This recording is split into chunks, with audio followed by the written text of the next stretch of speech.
2 Corinthiens, le chapitre 6, le verset 17. C'est pourquoi, sortez du milieu de mon peuple. Ne touchez pas à ce qui est impur. Ne touchez pas à ce qui est impur. Sortez du milieu d'eux. Il faut haïr le péché sous toutes ses formes. Il faut fuir. Il faut avoir le péché en horreur. Il est très important de sortir de toute forme de péché, d'abomination. Sortez de là. Ne touchez à rien d'impur. Pourquoi est-ce que la Bible insiste sur ne toucher à rien d'impur? Parce que l'impureté n'est pas juste un acte, c'est une personne.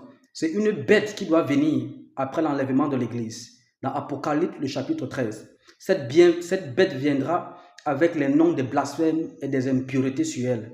Et toutes les fois que tu touches à ce qui est impur, tu transfères de l'énergie maléfique à la bête qui doit venir.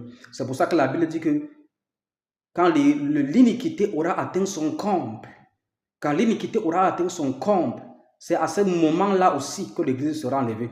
Parce que du moment où l'iniquité aura atteint son comble, la bête aussi aura atteint le comble de sa puissance et fera son entrée sur la terre. Mais ce qui retient l'homme du péché, c'est l'Église. Mais quand l'Église sera enlevée, l'iniquité aura atteint son comble et la bête entrera. Alors la Bible dit, ne touchez pas à ce qui est impur.